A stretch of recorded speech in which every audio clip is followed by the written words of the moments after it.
UGC को लेकर मुश्किलों में घिरी अब बीजेपी अपनों ने ही दिखाई आंख। फंस गई क्या बीजेपी सरकार? सड़कों पर उतर जताया हाथरस अलीगढ़ में विरोध। यूपी के कई जिलों में दिखा विरोध प्रदर्शन, बढ़ गई बीजेपी सरकार की टेंशन। अब क्या करेंगे मोदी शाह? उठने लगे सियासी गलियारों में सवाल। हर किसी की टिकी यूजीसी बिल पर निगाहें। योगी राज्य में लगातार बढ़ रहा यूजीसी पर गतिरोध। आखिर क्यों लोग जता रहे यूजीसी पर विरोध? क्या है स्वर्ण समाज की मांग? इस वीडियो में जानिए हर एक बात।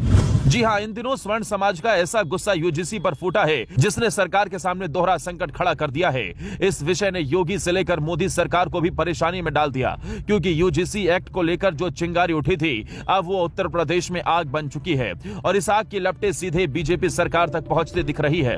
माना जा रहा है कि इसका सीधा असर आने वाले चुनाव में दिख सकता है, क्योंकि स्वर्ण समाज सड़कों पर है, नाराज है और खुलकर विरोध जता रहा है। अलीगढ़, हाथरस, गाजियाबाद जैसे जिलों में जो नजारा दिखा उसने साफ कर दिया है कि मामला अब सिर्फ नियमों का नहीं बल्कि राजनीतिक दबाव का बन चुका है। बीजेपी के लिए सबसे बड़ी चिंता की बात यह है कि विरोध करने वाले कोई विपक्षी नहीं बल्कि वही वर्ग है जिसे पार्टी अपना परंपरागत समर्थक मानती रही है। यूजीसी इक्विटी रेगुलेशन को लेकर स्वर्ण समाज इसे काला कानून बता रहा है और इसे तुरंत वापस लेने की मांग कर रहा है। यही वजह है कि अब सवाल उठने लगे हैं कि क्या बीजेपी अपने ही समर्थकों के गुस्से में घिर गई है।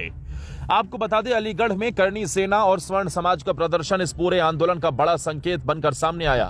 जिला मुख्यालय पर बड़ी संख्या में जुटे कार्यकर्ताओं ने साफ कहा कि यूजीसी का नया नियम शिक्षा सुधार नहीं बल्कि समाज को बांटने की साजिश है। राष्ट्रपति के नाम सौंपे गए ज्ञापन में इस कानून को तुरंत निरस्त करने की मांग की गई। हाथरस में भी हालात कुछ अलग नहीं रहे।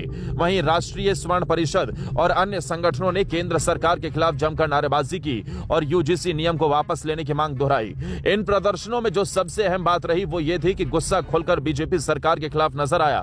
यही वो मोड़ है जहां से ये आंदोलन सियासी रंग लेता दिख रहा है। गाजियाबाद से सामने आई तस्वीरों ने इस विरोध को और धार दे दी। शिव शक्ति धाम डासना के पीठाधीश्वर यति नरसिंहानंद गिरी को जब पुलिस ने नजरबंद किया तो मामला और गर्मा गया। यूजीसी एक्ट के विरोध में दिल्ली जंतर मंतर पर आमरण अनशन और प्राणदान की घोषणा ने सरकार की परेशानी बढ़ा दी। पुलिस की कार्रवाई के बाद यह संदेश गया कि सरकार विरोध को दबाने की कोशिश कर रही है। इससे स्वर्ण समाज में नाराजगी और बढ़ी। सवाल उठने लगे कि जब अपने ही समाज के लोग सड़कों पर उतरे और उन्हें रोका जाए तो सरकार किस दिशा में जा रही है। यही सवाल बीजेपी के लिए सबसे ज्यादा चुभने वाला बनता जा रहा है। अब सिर्फ बात प्रदर्शन तक सीमित नहीं रही। यूजीसी के नए नियम के खिलाफ सुप्रीम कोर्ट में जनहित याचिका दाखिल होना इस आंदोलन को कानूनी मोर्चे पर भी ले गया है। राजनीतिक नजरिए से देखें तो ये पूरा मामला बीजेपी के लिए दोहरी चुनौती बन चुका है। एक तरफ विपक्ष इस मुद्दे को भुनाने का मौका तलाश रहा है तो दूसरी तरफ पार्टी के अंदर भी बेचैनी बढ़ती दिख रही है। योगी राज में लगातार बढ़ रहे इस गतिरोध ने यह सवाल खड़ा कर दिया कि क्या सरकार अपने फैसले पर दोबारा सोचने को मजबूर होगी।